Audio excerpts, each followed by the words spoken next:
Olá, seja muito bem-vindo ao nosso programa Conversando sobre Fé e Vida.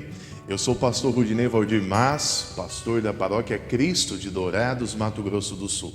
Fazem parte da nossa paróquia a Congregação Cristo de Dourados, Congregação Bom Pastor de Maracaju e Congregação Cristo Rei de Carapó. Nós somos a Igreja Evangélica Luterana do Brasil e você é o nosso convidado a nos acompanhar nesta reflexão. A proposta do programa Conversando sobre Fé e Vida é olhar para aspectos práticos, experiências e vivências do cotidiano, especialmente durante o período de pandemia, sob a ótica da psicologia e também à luz da Palavra de Deus. Para a reflexão desta semana, escolhi o tema Violência dentro de casa. O texto que vou trazer a vocês foi escrito por Fernanda Lago. Ela é psicóloga e faz parte da equipe Vivenciar. Vivenciar é um projeto da Hora Luterana. E todo o material que vou explanar a vocês hoje, outros materiais, outras temáticas importantes para a vida humana e que nos ajudarão enquanto seres humanos nas nossas angústias diárias, você encontra no site vivenciar.net. Que o nosso Deus triuno, Deus Pai, Deus Filho, Deus Espírito Santo nos abençoe e nos conduza nesta reflexão. Amém. Violência dentro de casa. Falar da violência de forma generalizada faz isso parecer mais tolerável, ao invés de nos fazer refletir de como isso pode afetar nossas vidas e aqueles que nos cercam, além da família, amigos ou vizinhos. É como se estivéssemos falando de uma guerra, por exemplo, que não ocorre em nosso país. Muitas vezes vemos isso como algo trágico, mas que está tão distante que não nos afeta. No entanto, quando o campo de batalha é uma realidade de medo e dor constantes em nossa vida ou na vida daqueles que amamos, é preciso entender que a violência, se não for interrompida, invade cada área de nosso viver, deixando consequências dramáticas no curto, médio e longo prazos. Mudar essa realidade é algo vital e imprescindível. As estatísticas nos mostram que 2 a cada 3 mulheres do mundo já sofreram violência em algum momento da sua vida. 69% das mulheres que declararam ter sofrido abusos físicos foram vítimas de seus parceiros. Isso são dados da ONU, está presente em 15 países da América Latina, ou dados que foram colhidos em 15 países da América Latina. 50% dos adolescentes e crianças da América Latina sofreram castigos físicos em sua casa, segundo dados do Unicef.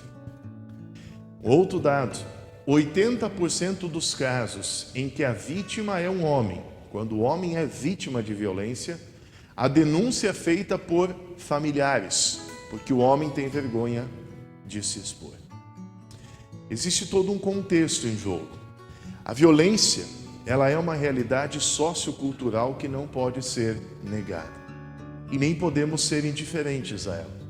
Podemos constatar a presença da violência em todos os momentos da história da humanidade. E nos dias de hoje, podemos ver como está presente em diversas áreas da nossa vida.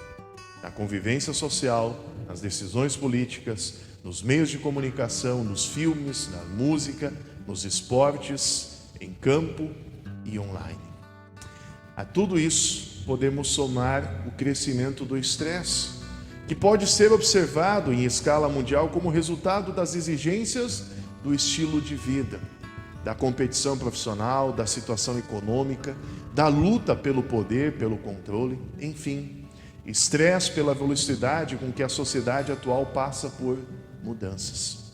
Então devemos nos perguntar, de que maneiras tudo isso está nos influenciando a nossa vida? E qual é o impacto em nossas relações e vínculos com outras pessoas? É de se supor que dentro da nossa família encontramos um descanso das tensões, um alívio ao tomarmos conta uns dos outros e enfrentarmos juntos as etapas da vida com os seus desafios. E cada membro da família se desenvolve enquanto acompanhamos e estimulamos o crescimento individual e em grupo. Infelizmente, em muitos casos, a realidade familiar é completamente oposta. Estatísticas mundiais constatam que uma grande porcentagem das mulheres que morrem assassinadas têm como autores dos crimes os companheiros ou ex-companheiros. No âmbito da América Latina, a OPAS, Organização Pan-Americana de Saúde, declara que por ano, cerca de 140 milhões de crianças e adolescentes sofrem violência física, sexual ou emocional. Do que estamos falando quando abordamos o tema violência familiar?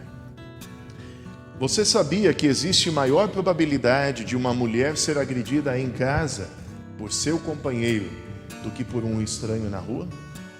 Você sabia que existe maior risco de uma criança sofrer abuso sexual em sua casa por um parente ou conhecido do que por um estranho fora de casa? Você sabia que a probabilidade de um idoso ser maltratado psicologicamente por um membro da família é maior do que isso acontecer fora da sua casa?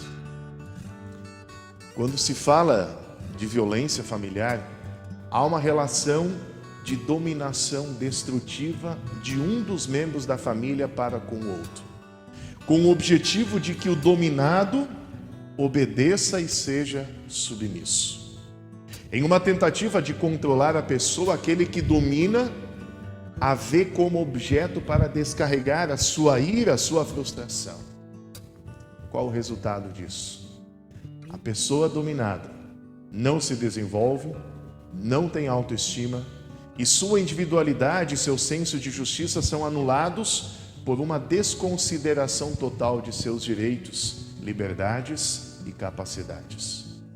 Tudo isso como uma consequência do abuso de poder, que pode ser exercido por ações concretas, como veremos a seguir, ou por repetidas omissões, a negligência, produzindo severas consequências no campo físico e psíquico. É importante entender que quando se violenta uma pessoa, de alguma forma, a pessoa que está violentando está agredindo a si mesmo. Por isso a mudança, a busca por uma experiência melhor nos relacionamentos é tão importante. Não só para quem é violentado, mas para quem age com violência. Quando falamos de violência familiar, estamos falando de violência contra a parceira ou parceiro, violência contra a ex-parceira ou ex-parceiro, porque nem sempre estão vivendo já sob o mesmo teto, violência contra adultos ou idosos, pais, avós, sogros, sogras, e a violência contra crianças e adolescentes.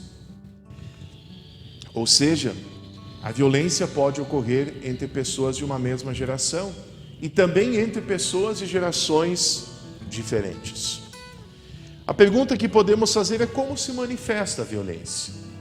E para explicar os diferentes tipos de violência, precisamos classificá-las para que se possa compreender melhor cada uma delas. Mas é importante saber que todas elas têm um impacto extremamente danoso na esfera psíquica daquele que é violentado.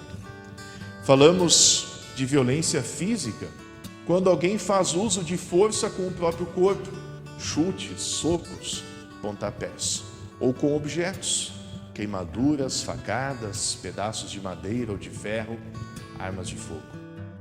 A violência sexual pode utilizar violência física, ameaças, chantagem, manipulação, engano, tudo com o objetivo de conseguir o contato sexual que não implica necessariamente no ato sexual em si, mas pode submeter a pessoa violentada à nudez, à pornografia ou à masturbação própria ou do agressor, ao toque das partes íntimas e toda ação que vá contra a vontade da pessoa, quer seja criança, adulto ou adolescente, e que gera humilhação, que degrada a pessoa deixando feridas dolorosas e nocivas, com resultados devastadores a curto e a longo prazo.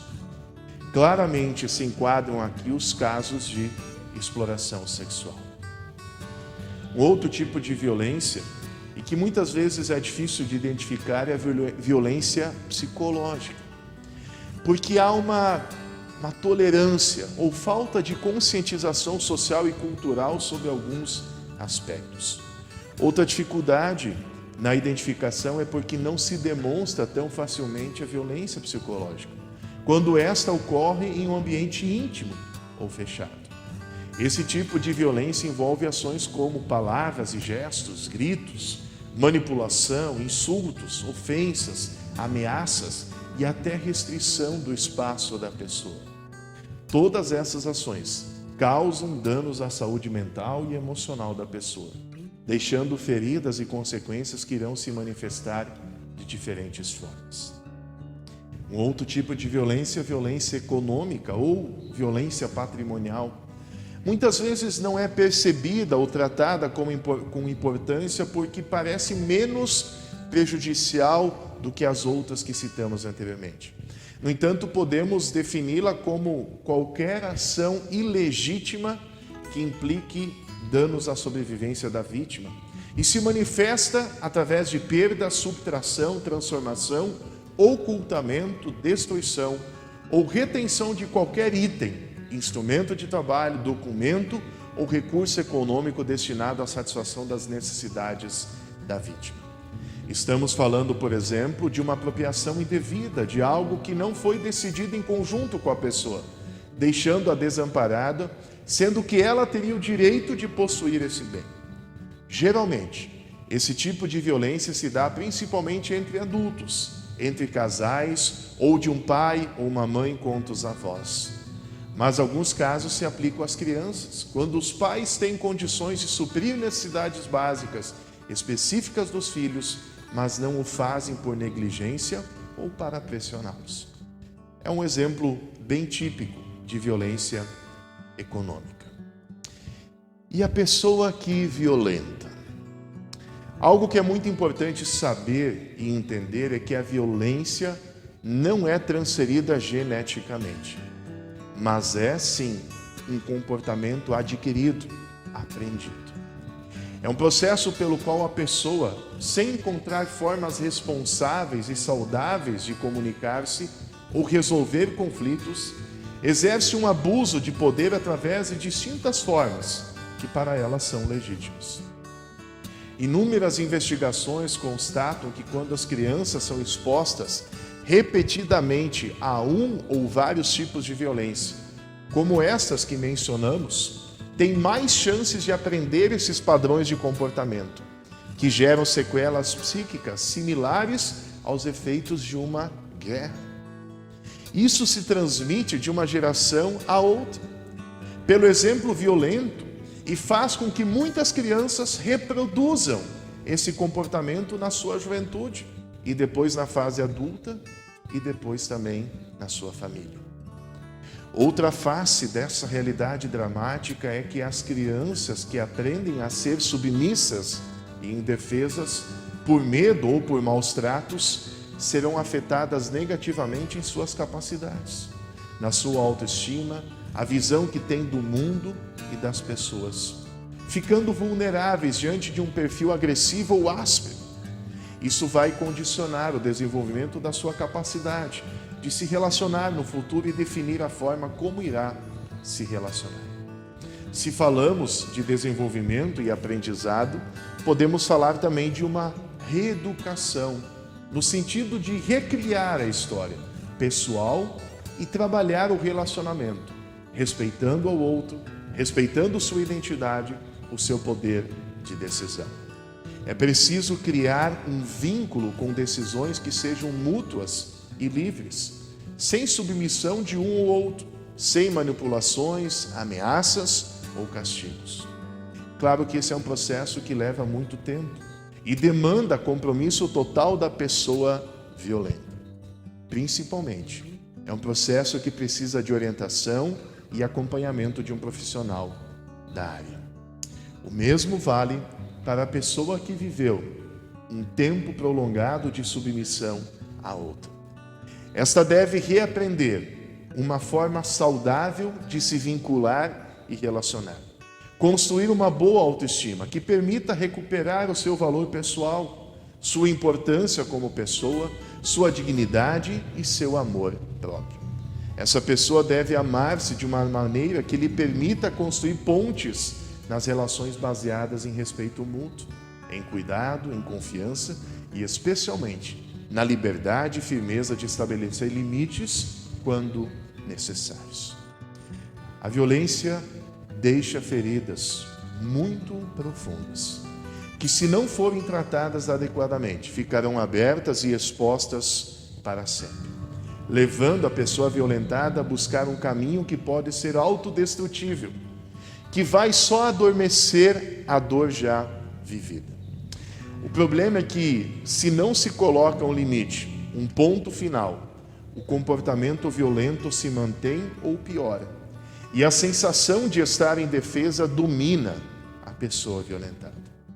Talvez você esteja passando por um momento difícil, por uma convivência difícil em sua família, e quem sabe é um desafio acordar todos os dias e enfrentar a realidade que você tem pela frente. Queremos te animar e abrir o coração e falar com as pessoas da sua confiança. Com certeza, toda violência deve ser denunciada. Você pode procurar a Delegacia da Mulher, a Polícia Militar, ou ligar para o número 180, que trata dessas questões de proteção à violência. Fazer denúncia é um grande passo, bastante difícil, mas definitivo. Alguns lembretes importantes antes de finalizar. Lembre-se, você não é culpada ou culpado da violência que sofre. Lembre-se também, a pessoa que sofre violência não está sozinha. Lembre-se, você não deve ter vergonha de pedir ajuda. Procure os órgãos públicos, a segurança pública ou a justiça. Ligue para o número 180, como eu disse anteriormente, ou se for uma emergência de violência, ligue diretamente para o número 190, para a Polícia Militar da sua cidade, e você será atendido. Tenha um número de emergência salvo no seu celular para poder ligar e pedir ajuda rapidamente. Compartilhe a sua situação com alguém. Em caso de emergência, essa pessoa já saberá o que fazer se receber uma ligação com gritos ou com ruídos. O que mais podemos dizer diante desta temática? E aqui trazemos uma mensagem de esperança para você. Talvez esta seja a situação, ou tudo isso seja a parte do seu passado recente. Talvez você conheça alguém que está passando por isso nesse momento. O importante é que, em meio à dor, às incertezas, ao peso que se carrega e ao turbilhão de emoções, saiba que há um futuro com esperança. Saiba que há opções para você. Sabemos que não é fácil tomar a decisão de falar, de se abrir, de pedir ajuda. É um passo que parece muito difícil, quase impossível na maioria das vezes. Mas é importante entender que ficar em silêncio só irá piorar a situação. Para você que nos acompanhou até aqui e se identificou com essas situações, não tenha medo, nem dúvidas de pedir ajuda. Fale com um amigo, com uma amiga, com um parente próximo de confiança, para que te acompanhe nesse processo de decisão tão difícil, porém fundamental e necessário. Dessa forma, você terá ajuda para quebrar o silêncio e denunciar a violência que tem sofrido. O projeto Vivenciar.net está à sua disposição, assim como nós, da Igreja Evangélica Luterana do Brasil, a Paróquia Cristo de Dourados, e este pastor que vos fala. Deus possa abençoar a tua vida e te proteger de todo o mal. Amém. Queremos convidar você, querido amigo, querida amiga que nos acompanha, a acompanhar conosco as nossas programações, as nossas atividades diárias, os nossos devocionais, os nossos programas conversando sobre fé e vida e também os nossos cultos realizados semanalmente pela página do Facebook da Congregação Cristo ou também pelo WhatsApp que está aparecendo aqui abaixo na tela. Um grande e carinhoso abraço em Cristo Jesus, deste que vos fala, Pastor Rudinei Valdir Mars. Amém.